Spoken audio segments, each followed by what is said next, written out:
ano na, ay may ano na, anong tawag mo sa Tagalog yung nangagat na. Okay.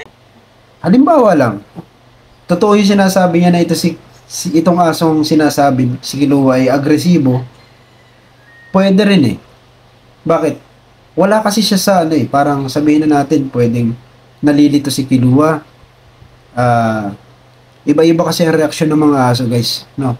Iba-iba ang reaksyon ng aso pagdating sa, ano ba, nasa ibang lugar sila, pwedeng iba yung reaksyon niya dun sa asong na-enkwentro ko dito. Oof!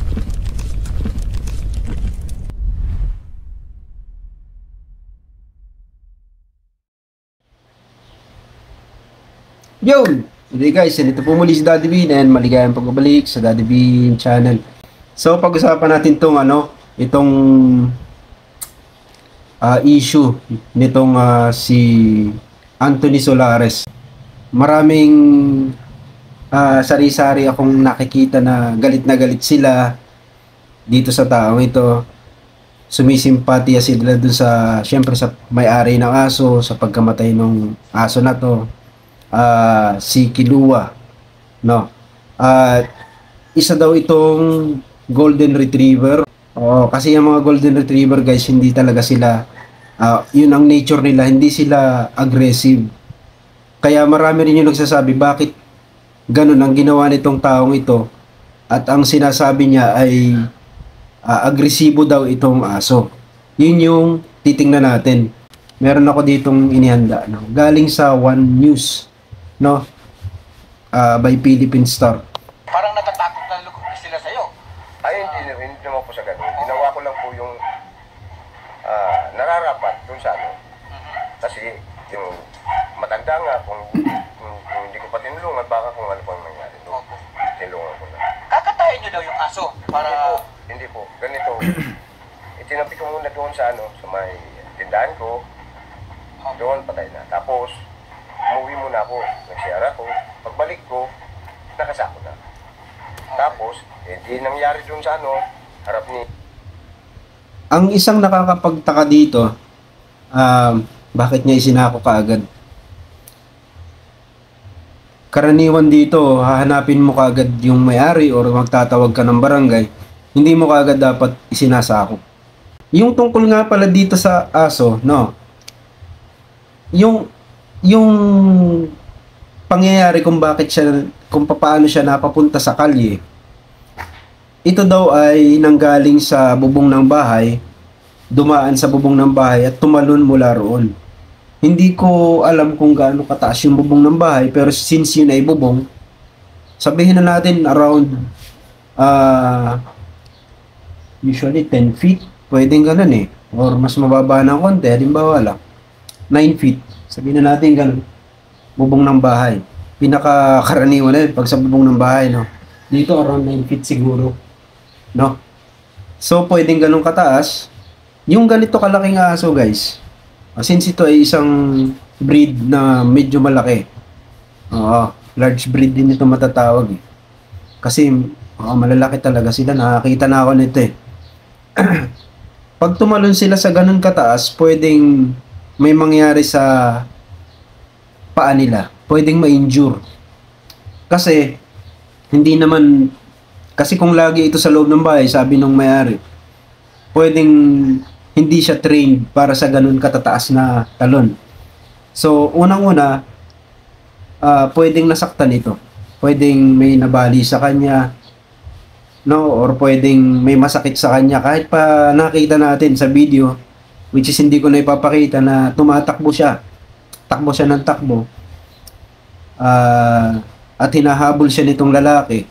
Nakita ko pa nga bahagya siyang sumugod eh, kasi nga sinasaktan nga siya. No?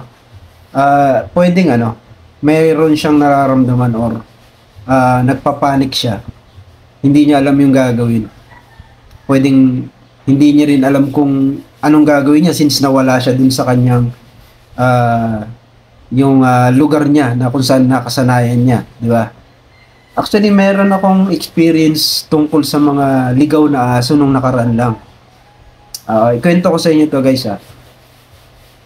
Pagkapasok namin ng mga alas 8 ng gabi yun, garahe kami dito sa likod, yan, sa may harapan ng bahay namin, ng apartment. Pagpasok nung tricycle, may nakita akong aso na kulay brown. Hindi naman siya sobrang laki, parang sakto lang, aspin, parang aspin, pero smooth yung balat niya, and yung balahibo, sorry. And okay naman yung pangangatawan niya, sakto lang. Tingin ko hindi naman na siya hindi na siya tuta. Bagyang mas malaki na nasa pagitan ng aso at tuta. Una ko napansin sa kanya, ito make sure na marunong kayong magbasa ng galaw ng hayop. Una ko napansin sa kanya, takot siya. Lumayo siya kaagad sa amin, pero hindi siya kaagad lumabas ng gate. Ang laki-laki ng bukas ng gate. Ganyan sobrang laki. Siyempre, tricycle yung pumapasok. Ang hinihintay ko is lumabas kaagad siya. Hindi niya ginawa yan. So, ang ginawa ko, sinara ko muna yun ng bahagya yung gate. Tapos binuksan ko yung maliit na yung opening. Actually, parang pinto lang din yun na malaki din. Makakalabas yung, kahit motor ko na ilalabas ko dun. So, ang ginawa ko, chinik ko yung aso, hindi niya alam yung gagawin niya. Sabi, unang-unang nakita ko, nalilito siya kung saan siya pupunta. So, naisip ko, posibleng naligaw ito sa kapitbahay or something. So, nagtanong-tanong ako kung kanino yung aso, hindi nila alam kung kanino. Ngayon, sinusubukan ko siyang itaboy, kumuha ko ng maliit na stick, then isa pa yun sa pamamaraan ko para malaman ko kung agresibo yung aso. Nung nilagay ko sa mukha niya yung stick, hindi siya nagre-react. Lagi lang siyang palayo. Ibig sabihin, hindi siya agresibo. Malaki ang chance kako na ganun. Hindi siya agresibo. So, ang ginawa ko, idinikit-dikit ko lang sa katawan niya yung aso. Yung aso. Ano tawag dito? Yung maliit na stick.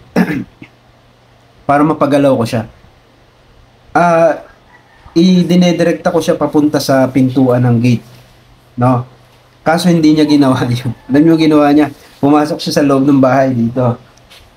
Okay? Medyo nagpanik ako kasi hindi ko pa nga kabisado yung aso. Hindi ko naman siya sinaktan.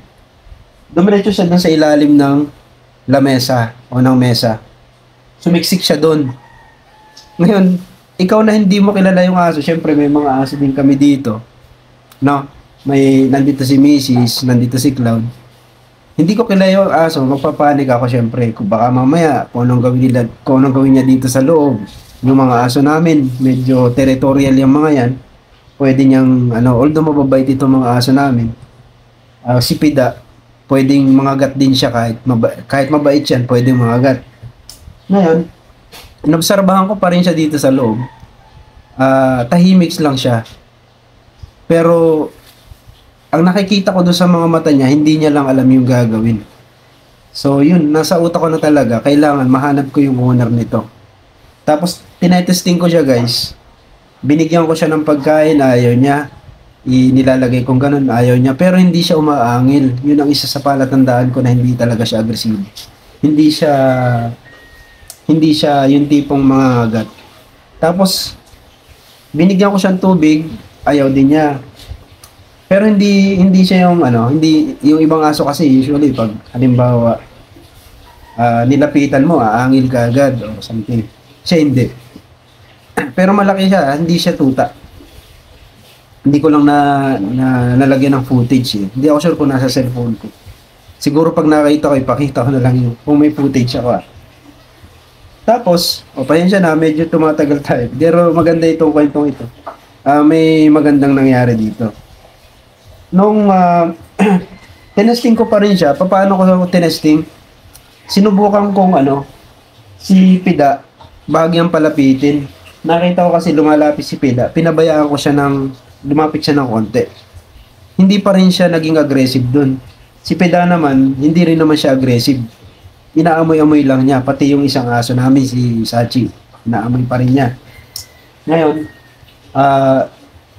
ang inisip ko, hindi talaga aggressive. So, ang ginawa ko, yung ilong niya, bahagi akong ginano ng kamay ko. Yung sa ilong niya, hindi pa rin siya naging doon. Hindi pa rin. Pero huwag niyong gagawin yun. Pero sa akin talaga, sure ako hindi siya aggressive. So, ginawa ko. Bagya ako hinimas-himas yung ganito yung aso. Doon ko napatunayan, hindi talaga siya aggressive. Pero, takot pa rin ako. Siyempre, hindi ko kabisado yung aso. Pero huwag niyong gagawin yun pag hindi niyo talaga kabisado yung aso. Yung sa akin kasi, sure na talaga ako na hindi siya talaga ganun ka-aggressive. So, alam ko na hindi niya ako aagatin. Ang ginawa ko, kinuha ko yung tali, yung nakabitin doon. Yan.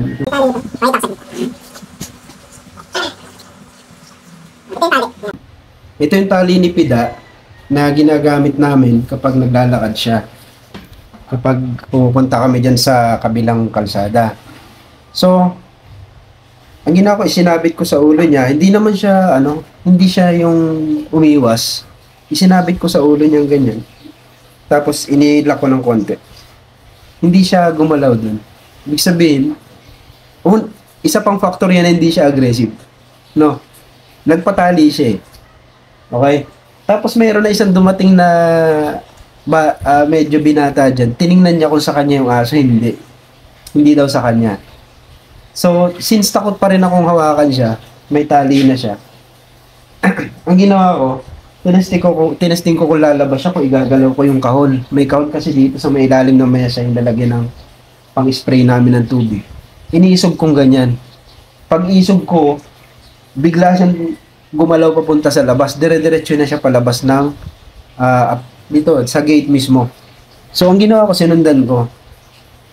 Pagdating dito sa may, mga ilang metro lang, dito sa may kabilang kanto, hindi naman sobrang layo. Hindi pa rin niya alam yung gagawin. Hindi niya alam kung saan siya pupunta. Okay.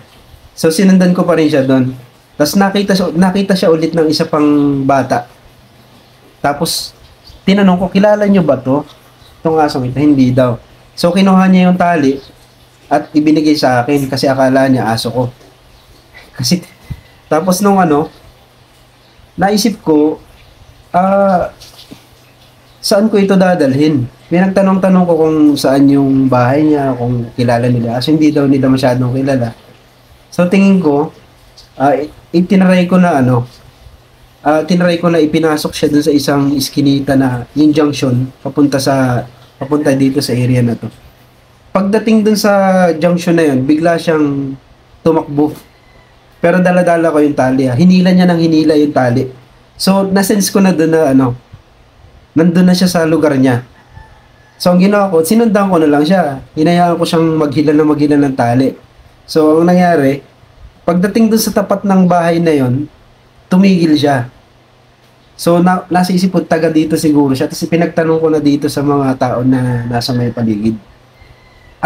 Sabi nung ay, parang kilala ko yan. Sabi niya, tapos biglang may nakakita dun sa kabilang bahay na na kilala nila kung kanino yun. So, pumunta, yung pinakang bahay na tinigilan namin pala, halos katapat dun sa kanila na. Okay. So, ang ginawa ko, bahagya akong inilapit dun yung aso, nakita kaagad siya nung batang babae. At sinabi niya, uy, si ganito, yan, nalimutan ko na eh. Nakuha ng pangalan, Rocky yata or something. Lalaki siya eh. Pinuntahan kaagad siya ng bata at ipinatanggal ko na yung tali. Tapos yung aso, parang tuwan-tuwa siya na nakauwi siya. At sumiksi kaagad siya dun sa paborito niyang lugar dun sa bahay. So naisip ko, isa sa nangyari dun sa aso yung ganon. Na kapag nawawala siya sa lugar niya, kung isang mapapansin niyo, no, malapit lang siya, wala pang ilang metro sa amin. Siguro may 10 meters or 20 meters lang yung layo ng bahay. Hindi na niya alam yung gagawin. No? So, isa sa mga nangyayari sa mga aso yun, yung hindi nila malaman yung gagawin kung napapunta sila sa lugar na hindi nila kabisado. Itong nangyari sa balik tayo dito, no? Kay Kuya Anthony, nakikita ko na dalawa yung anggulo dito since magulo nga yung kwento. Pwedeng may intention siya na may gawin dun sa aso, pwede rin totoo yung sinasabi niya. Di ba? And, balikan natin, pakinggan natin tong sinasabi pa niya. Meron pa tayong konti dito ipapaan. Armville, di ba Santa Cruz yun? Hinanap ko si Kapitan kasi nandun naman si Kapitan. Nandun na may nasyan din niya ng konti yung pangyayari. So itinabi nyo para intayin yung may-ari. Tapos po, Sino naglagay sa sako nun, sir? hindi ko po alam kung sino nang naglagay. Pagdating ko, Oh? nakasama na. Tapos, dadaling ko. Okay, so hindi siya yung naglagay sa sako. Sabi niya, hindi siya ang naglagay sa sako. Okay, dalawang anggulo rin yan. Pwedeng siya, pwede rin hindi siya. Kasi nga kung siya naglagay, eh di mas madidiin siya. Kasi ang tama talaga, hindi mo siya ilagay sa sako agad-agad. Since patay na yan eh. Hanapin mo na kagad yung may-ari, pakita mo yung katawan, sila yung kukuha. Diba? Ang isa pa dyan is, delikado rin kasi masagasaan yung aso. Hindi, katulad yan, kung halimbawa na nalilito yung aso pagdating niya sa street, hindi siya sanay sa street, pwede siyang masagasaan. Pwede rin ganon. Hindi naman siya nasagasaan. Nakita naman natin na hinahampas talaga siya. And sabi nga nung tingin ko, napatay talaga niya. Dahil sinabi niya dito eh. Doon kay Kapitan. Kasi sa Santa Cruz nangyari. Dadaling ko sa barangay. Kaso linggo wala. Pumunta na nga ako sa bahay nila. Tapos nakasalubong ko yung kaibigan ko. Tako, ano kaya pwedeng gawin ng asong yung anong tawag na sa Tagalog, yung rungaw. Okay, may sira. Parang nasisiraan na siya. Okay. So, parang sinasabi nila dito na na baka daw asong ulol. Yun yung sabi nila dito sa kausap. Parang ituturing nilang asong ulol. Sasabihin nila kay Kapitan na asong ulol ito. Parang ganun yung naririnig ko dito. No? And, may narinig ako dito na Mas mabuti pa niyan, pare, na lang, ibaon na lang. O sige ka po, ikaw na muna ang bahala dyan kasi ako tutulungan ko muna yung asawa ko. May isa pa rin tayo nakita dito, no? Hindi kasi nila kabisado kung sino yung may-ari. No. Isa pa yun sa problema na pwede mo rin gawing basehan na kung bakit hindi nila alam kung anong gagawin doon sa aso. Although may nagsasabi, gusto daw gawing pulutan. Meron akong nabasang komento, doon sa isang video kahapon na nagsasabi, taga dun yung komento. Taga dyan ako sa Bato. Bato ang tawag nila doon sa lugar na yan. Taga dyan ako sa Bato kung saan nangyari yung pagpatay dito sa aso kay Kilua. And kilala yung lugar na yan na ang mga tao dyan ay kumakain ng aso.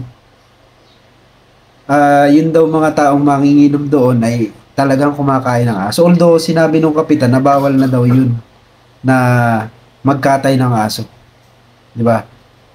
Hindi pa rin natin masasabi. Mismong Tagalugar yun nagsabi. Yun nga sinasabi ko, dalawang yung gulo. Pwedeng hero si Kuya. Pwede rin siya ay isang gumagawa ng pampu. Pampulutan. Gusto niya ng pampulutan. Pwedeng ganun eh. No? Pakinggan pa natin. May CCTV na hinabol mo yung aso. Anong nangyari dito? Hinabol ko na kasi yung aso kasi yung ay may na anong tawag nun sa Tagalog yung nangagat na. Okay. Bali, nakadalawa lang kagat na siya. Tapos, muntikan pa nga yung asawa ko. Okay. Okay, so sa side ni Kuya, nangangagat na daw yung aso. No? Kapag nangangagat yung aso, syempre isang reaksyon ng tao is yung itaboy siya. Or hulihin. No? Hulihin. Unang reaksyon yun. Pero kung halimbawa lang, totoo yung sinasabi niya na ito itong asong sinasabi, si Kilua ay agresibo, pwede rin eh. Bakit? Wala kasi siya sa parang sabihin na natin, pwedeng nalilito si Kilua. Iba-iba kasi ang reaksyon ng mga aso, guys, no? Iba-iba ang reaksyon ng aso pagdating sa, ano ba, nasa ibang lugar sila, pwedeng iba yung reaksyon niya dun sa asong na enkwentro ko dito, na sobrang kalmado naman, no? Na parang nagpapasaklolo lang. Pero isa pang inisip ko nga, yung pagtalon sa bubong ni Kilua, medyo malaking aso ito, pwedeng nasira yung, may nasaktan siya or something. Kapag nasaktan kasi siya, pwedeng defensive na siya. Pwedeng ayaw niya magpahawak, o ayaw niya magpalapit. And may yung mga golden retriever, guys, alam natin na matatalino itong mga aso ito. Iba yung intelligence nila kumpara sa sa ibang breed, no? Or hindi kasi dahil may breeding yung aso ay matalino na kaagad. Yung iba naming aso, may isa akong aso dito na may breeding, si Sachi. Yan. Shih Tzu yan. Pero may pagka-dumb siya. Yung dumb, yung tanga-tanga, pag hindi mo alam kung susunod siya o hindi. Matagal niya bago ma-pick up yung isang bagay. Kita ko. Yan, kasi meron pa kami isang aso na Aspin. Ito si Sachi. Yan, may pagka-dumb yan. Di ba?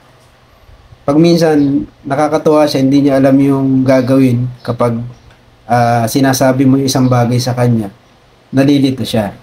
Okay, may isa pa ako aso ito. Ito naman ito kalmado ito. Laging kalmado. Kahit saan mo dalhin. Yan, matagal na ito kung nakikita mo, ilang taon na sa amin. Nagsiselo si Sachi. Ayan, napakabait niyan, pero ito ang pinakamabait. Ito yung pinakamabait naming aso, pero siya yung pinakamatapang din na masasabi ko. Bakit? Bigla na lang kasi siyang nangangagat. Yun ang problem. Hindi namin alam kung kailan siya mangangagat. Pero napakabait niya sa amin. Kahit sa ibang tao mabait siya, hindi siya yung tipong manunugod ng tao. No? Pero pag isang iniiwasan ko dito ay kapag bagong panganak siya, wala siyang kilala. No? And bigla na lang siya nag-i-snap kung minsan kapag kinukulit siya ni Sachi. Kaya natatakot din kami. Ayaw niya yung pinapakialman siya. Yun ang iniiwasan namin. Introvert. Oo, yung introvert siya. Although mabait siya, pero hindi naman siya yung nangahabol ng tao. Kahit may pumasok na tao dito, hindi niya ginagalaw. Hindi man lang niya tatahulan yan. Wag lang dito sa loob ng bahay siguro. Pero laging lang siyang ganyan. Pero hindi dahil ganyan siya, na napakabait niya, na pwedeng pumasok yung mga tao dito, na hindi niya ginagalaw. Kahit bago yung mga tao nakikita niya, wala siyang pake. Yung business lang niya ang ginagawa niya. Pero, yung asong yan, may tendency siya na biglang mangagat. May ganun. No? Hindi ko siya basta sa pinapahawakan sa ibang tao. No? Kasi nga, ganun siya. Mabait siya pero biglang nangagat. So, yun yung problema, no? Pag hindi natin kabisado yung aso. Hindi rin naman natin masisisi itong si Anthony Solares. No, si Boss Anthony Solares. Kasi nga, kung totoo yung sinasabi niya nangangagat itong aso, pwede talaga niyang pwede rin niya isipin na para hindi na makapanakit ng ibang tao, hindi disable niya. Pero sa akin kasi marami namang ways para mahuli mo yung aso. Pero paano nga naman kung nangangagat? Halimbawa lang, no? Bakit kasi walang mga taong nagsasalita? Maraming nakakita. Ano bang ginagawa ng aso?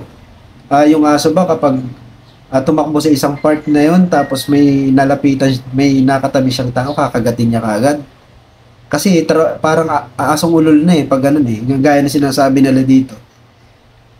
Yung asong ulol kasi sa oras na may naka-engkwentrong tao, malaki ang chance na kagatin niya kaagad yun. Diba? Kasi yung ganun yung asong ulol, yung bangaw. Yun talaga yung matik, ginaganon nila yan. Or kung nakakagat man siya, yun ang mahirap pag nakakagat siya. Asong ulol, matik, delikado yan. Pwedeng may rabies yan, kaya naulol siya. Diba? Pero ito si Kilua, kung ito ay hindi kasi natin alam yung kwento talaga eh, no? Ang alam lang natin, tumalon siya sa bubong ng bahay, nakalabas siya ng bahay, at ang kasunod na eksena, nangagat na daw, sabi nito ni Boss Anthony, and kasunod na nakita natin yung video na hinahabol na niya, bahagya pa nga umatake ito si Kilua since yun, pinapalo-palo nga niya. And siguro napasama yung palo niya dun sa huli, no? Pwedeng talaga, pwedeng sabi nga napuruhan.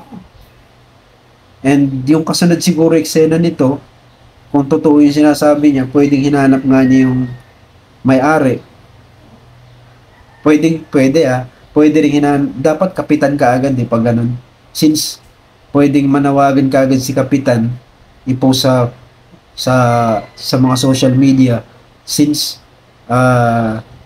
pwedeng may social media si kapitan, pwedeng i-broadcast kung kanino yung asong ito, 'di ba? Na nanghabol daw dito at napatay ng isang Anthony Solares. Yun yung isang side Pero yung kasunod na side, ito nga yung nilagay nila sa sako at natagalan pa. Yun ang hindi maganda. Nandun kasi bumabangon yung issue na gustong pulutanin. Yun ang isang di ko gusto dito eh. Ewan ko ba? Dito nga sa amin mga kumakain din ng aso. Pero sana hindi na nila gawin yun, no? Ayaw ko, galit na galit ako sa mga tao na mag-aalaga ng aso tapos yung iba ibebenta. Yung ng anak tapos ibebenta sa mga manginginom. Hindi ko gusto yun. Diba? Mas maganda pag ibebenta mo yung tuta mo o aso mo, i-make sure na maalagaan sila ng maayos. Hindi sila yung tipong kakatayin na parang isang uri ng parang baboy o manok. Diba? Hindi ganun. Hindi natin sila itinuturing na isang klase ng tawag dito, yung katulad ng mga baboy, di ba? Tuloy muna natin ito sinasabi ni Anthony Samaras. Ka lang doon sa amin, So nangagat siya doon sa may kalsada? Opo, Okay. doon mismo. Tapos, Tapos, kaya mo siya hinabol kasi nangagat na? opo. Basta nga ako nakagat na ako. Okay. Kaya, kung baga Tingnan mo kagat mo. Talagang wala na sa sarili yung aso. Parang Wala daw So sa anong sarili. ginawa mo? Okay. Meron akong narinig na nakita niya yung kagat dito kay Anthony Solares, no? Hindi daw yung kagat na tipong kagat ng malalaking aso. No, hindi rin tayo sure. Kasi hindi naman natin nakakita. Pwedeng nakagat, pwede rin naman hindi. Pwedeng nagdadahilan lang. Dalawa lang eh. So, tuloy natin. Ay, lahat ng makasalubong niya, parang gusto niya pang yung parang gusto pang kagatin. Kaya, wala nang ibang naisipan, talagang, baka makaano pa ng ibang tao. Opo. Doon sa sinabi niya, yung ipinoportray niya dito sa aso, no? Sinasabi niya ay pwedeng nauulol na itong aso. Hindi naman siguro, no? Ewan ko, pero kung nauulol na to si Kilua, pwede niyang gawin yun. No? Pero kung out of desperation lang, pwede pa rin niya sigurong gawin yun. Sana mayroon tayong makitang solid na na patunay na or mga witness na ganun nga ang ginagawa ni Kilua. Kung ganun ang ginagawa ni Kilua, dalawa lang yun, pwedeng stress siya dahil nasaktan siya nung tumalon siya sa bubong at nawawala siya sa kanyang sarili dahil hindi niya alam gagawin dahil nasa labas siya ng bahay. Siguro nalilito siya, hinahanap niya yung mga yung mga kilala niyang tao, yung amo niya. At Kasi hindi rin natin alam yung pumapasok sa utak ng mga aso. No? Hindi naman ito katulad ng tao na gano'n na alam kagad yung gagawin. No? Natatawag kagad ng pulis, tatanong kung sasabihin na nawawala ako, hindi sila gano'n eh. Hindi gano'n to mga aso, kaya nakakaawa sila pag nawawala. Halimbawa, yung isang aso na nawala sa kanyang naiwan sa isang lugar, nawaglit, hindi niya alam kung paano hahanapin yung mga amo niya. Kawawa yung mga ganong aso. Isipin mo na lang no na yung isang aso palaboy-laboy sa kalsada, hinahanap niya yung amo niya. Yung amo naman niya naghahanap din sa kanya. Masakit yun, hindi pag ako halimbawa siguro nawala ng aso. Halimbawa ito mga aso ko nawala. Maya't maya ako din iniisip. Itong amo ni Kilua, sigurado ko hinahanap din siya. No? Nung mga oras na yun. Hindi ko lang alam kung gaano katagal yung duration na wala siya, no? Pero, yun na isa sa pinakamalungkot, no? Sa parte ng aso at parte ng amo. Yung aso, hindi kasi nila alam paano sila kakain. Diba? Pag umuulan, hindi nila alam yung gagawin. Mabuti sana kung may mabuting loob na mag-alaga sa kanila. Diba? Ang isang problema is karamihan sa mga asong nawawala, takot din kunin ng mga tao kasi lalo kung halimbawa malalaking aso, yun ang problema, parang threat sa kanila or takot silang hawakan kasi nga malaki, baka mangagat, di ba? May mga ganun ka tayong syempre, mahirap na eh. Laging nandun yung instinct na pinoproteksyon na natin yung ating sarili. Tingin ko, ganun din yung mga aso kasi pag nakalabas sila sa kalsada, pwedeng ayaw din nilang magpahawak, lalo na sa hindi nila kilala. Diba? Stranger ka eh. So, hindi ako basta-basta magpapahawak sa iyo. Kaya, parang ganun yung nangyayari dito kay Kilua, no? Parang nabubuo ko na pwedeng nalito talaga siya and may nangyayari na ganito na hindi naman justifiable na talagang patayin ka agad mo. Ang isang aso kasi na nakakagat, no? Sa akin hindi ka agad pinapatayan. Hinuhuli yan tas inoobserbahan ng ilang araw kung may mangyayari sa kanya, kung mamamatay ba siya, mananamlay. Kasi inoobserbahan din yan kasi sign siya ng rabies kapag namatay yung aso or nabaliw yung aso. Sign siya ng rabies. Kung hindi naman, kung normal pa rin naman yung aso pagkatapos nun, pwedeng wala siyang pwedeng wala siyang rabies. At magpapaturok pa rin syempre yung nakagat para sigurado. No? And, yun, tuloy natin tong Anong ginawa mo? Inano ko muna ng bato, tapos pinalo ko na lang. Tapos? Yun na po, tinabi ko na doon sa tindahan ko. Bakit may tinabi? Ito yung pagkakamali nito eh. Maling-mali yung ginawa nito. Delikado to si Anthony Solares, no? May something dito eh. May something eh. Hindi mo itatabi yan, brother. Hindi mo itatabi yan, brother. Hindi mo dapat itatabi yan. Ipakita mo kaagad sa sa mga tao. No? Hindi mo itatabi yan. Hindi mo isasako yan. Siya mismo yung nagsasabi. Hindi daw siya nagsako eh, pero itinabi niya eh. No, pakinggan pa natin. Nakakagalit na to eh. Habang tumatagal eh. Pakinggan natin. Maghihintay sana kung sino yung may-ari. Natagalan pa nga yun. Natagalan pa mga kalahating oras, gano'n. Naghihintay pa rin yung may-ari kasi bumalik nga yung yung nakagat, bumalik. Nagsabi rin yun na huwag mo nang galawin para yung may-ari malaman yung talaga. So nagpa-injection na ba kayo? Okay na po. Nagpagamot kayo? Opo na. Sino nagpagamot? Kayo lang? Ako, sarili ko po.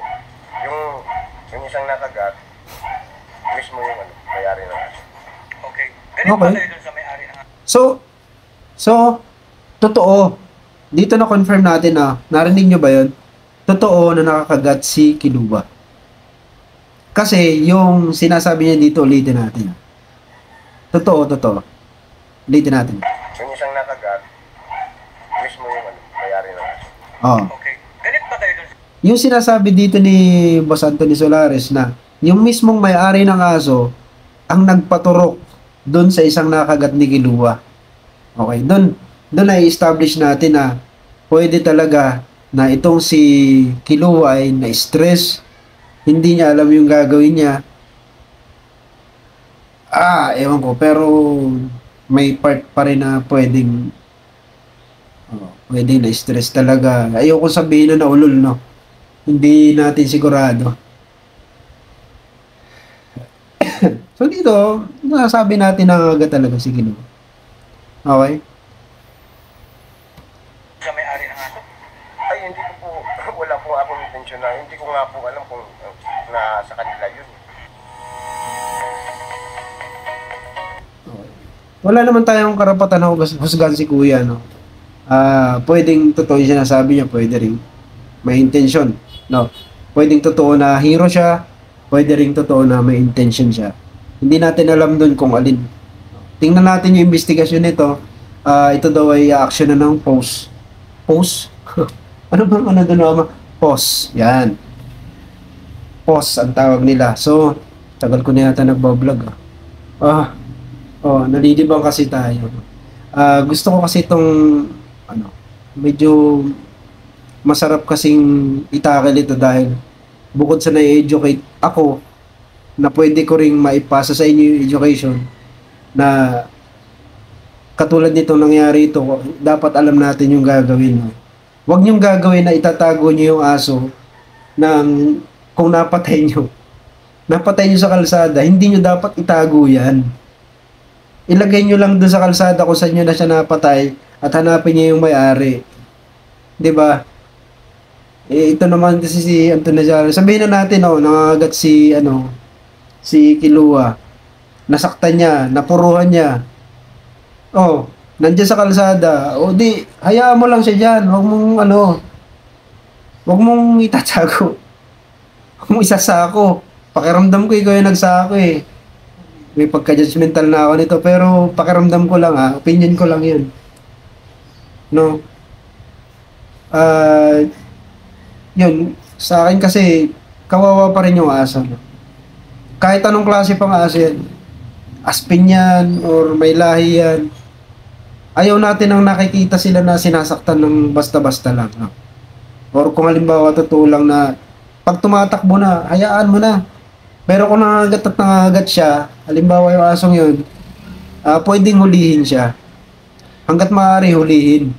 Kung wala na talagang way, pwede niyong i-dispatch siya na kung talagang nangagat ng todo, mas maraming tao makakagat, paano kung sobrang delikado niya, pwede sigurong sentensya na. No? Pwede rin tumawag pala ng hindi rin natin pero paano nga kung mayat maya nangagat, halimbawa lang nangahabol ng tao. So, pag na kasi ang sitwasyon, pwedeng na talaga eh. Pwedeng, sabi nga ba, kung mas high-tech tranquilizer, yung papatulugin yung aso. Kung ayaw mong patayin, kung halimbawa naman gusto mo yung talagang lethal na. Para wala na, ganun. Tapos syempre, hanapin mo yung owner. At sasabihin mo kung may mga saksi naman, syempre. Sasabihin nyo kung ano talaga nangyari. Diba? Hindi mo siya isasako. Yan yung issue dito eh. Itinago, na isinako. Ang isa pang lang problema kasi, nakita ko dun sa yung pinuntahan ng owner. Okay, bigay ko sa inyo yung itsura ng lugar. May malalaking kawa. Tapos yung aso nasa ilalim parang ilalim yata ng mesa yung nakasako. Yung environmental parang lutuan ng mga yung malalaking yung parang karnehan ng baboy. Parang ganang katayan. Parang katayan. Parang slaughterhouse ang pakiramdam ko eh. Di ba? Tingnan niyo yung isang video ng owner. Meron kasi siyang nung pinuntahan niya yung tinuro sa kanya kung nasan si Kilua. Pagpasok doon sa ano, doon sa lugar, pag nakita nyo, parang katayan yung malalaking kawa. Hindi ko lang, mahirap kasi magano, pero yun yung mga lugar na pakiramdam ko, may mga kinakatay na hayop or something. Di ba? Kasi para sa inyo malalaking kawa. No? Hindi na, although hindi naman lahat ng hayop inilalagay sa malalaking kawa. Meron siguro ngayon ganyan, pero yun yung pakiramdam ko lang. And hindi naman sa isip ko yung sinasabi ng isang nag-comment na dyan daw sa lugar na yan ay ano, marami talagang kumakain ng aso. Lalong-lalo na yung mga ano doon, mga tambay. Di ba? Ewan ko, baka may mga update siguro sa issue na to sa mga kasunod, no? No, para kasing pakiramdam nila, pinagmalupitan talaga. Pero itong ganitong lahi guys, hindi talaga sila, ano, hindi sila yung tipong ganun, na agresibo. Hindi nga sila fit para sa guard dogs. Yung, di ba mayroong mga aso na, naalala ko yung, may mga aso kasing ganun na fit para sa guard dogs. Yung isa ko kasing ano, yung motor ko pinapalit ng Doberman. Yun, pang guard dog yun.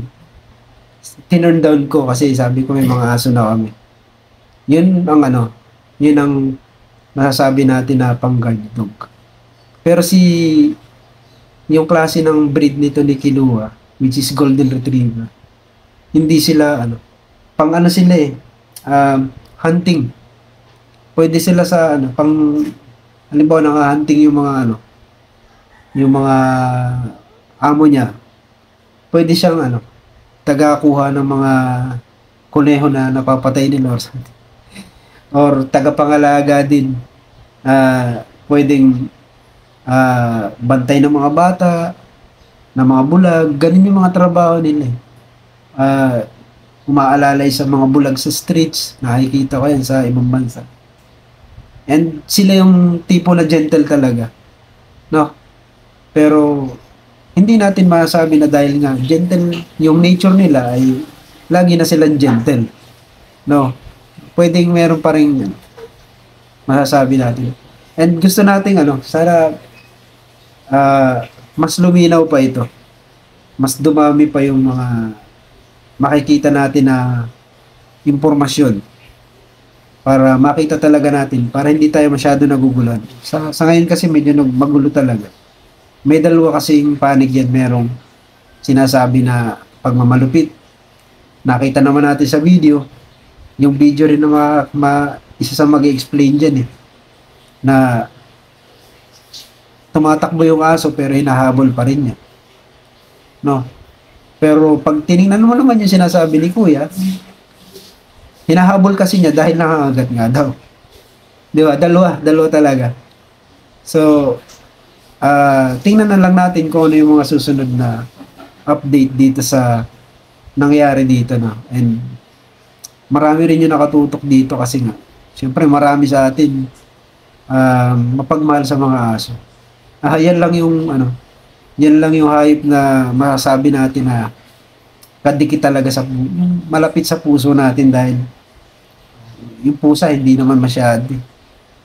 Nature ng pusa yung pagiging ano, barumbado pag karamihan ng mga pusa talaga may pagkabarumbado. Totoo rin yun. Pero sa aso, basta kilala ka. Yan. Basta kilala ka ha. May aso naman na kahit di mo kilala, pwede pa rin na makasalamuha mo. Pero, siyempre, pag aso mo, mabait talaga sa'yo yan. Kaya, sasalubungin ka niyan kahit anong oras, lagi kang inaaliw. Yun ang maganda sa aso. Unconditional. Basta gusto nila, lagi lang kayo magkasama, okay na yun. Wala yung tinitingnan kung ikaw kung masarap ang pagkain mo, kung wala kayong makain, kung pinapakain mo siya ng kahit ano, basta pinapakain mo siya, wala siyang pake, basta ikaw yung amo niya, ganun siya. Basta dikit kayo. Yung bond na nakuha ninyo simula nung nung ma-acquire mo siya, nung tuta pa siya hanggang sa pagtanda niya, hindi niya binibitawan yung mga ganun. Yun ang maganda sa mga aso. Hindi sila yung hindi sila yung magtataksil sa iyo sa isang iglap lang. Hindi sila ganun. No. Yun ang maganda sa aso. Kahit pa anong breed yan, kahit pa Aspin, sorry. Kahit pa Aspin yan, dami kong aso na dami kong Aspin na aso. Dami kaming ganun, pero halos lahat sila talagang isa yung nakikita ko. Loyal talaga sila. So, yan. Medyo napapahaba na, no? Abangan na lang natin yung kasunod na, ng mga balita dito kay sa nangyari dito kay Sir Anthony Solares at itong sa aso na si Kilua, no? Maraming nasabi justice for Kilua. Yun din ang gusto natin. Gusto nating makita ko ano talaga yung nangyari. No? Sana malutas itong kasong ito sa mas mabilis na panahon, no? Mahirap kasing manghusga kaagad. Pero, yun. Bahala ng meron naman tayo mga agencies na bahalang mag-imbestiga dyan. Katulad nitong post, hindi siya government agency, pero willing sila na imbestigahan itong kaso at papanagutin daw ito si Anthony Solares just in case may nagawa siyang hindi karapat dapat dito sa asong ito, no, na si Kilua. Okay, so yun, sana may naibahagi tayo dito guys, and ito po muli si Daddy Wade. Ingat kayo, bye bye. Oof.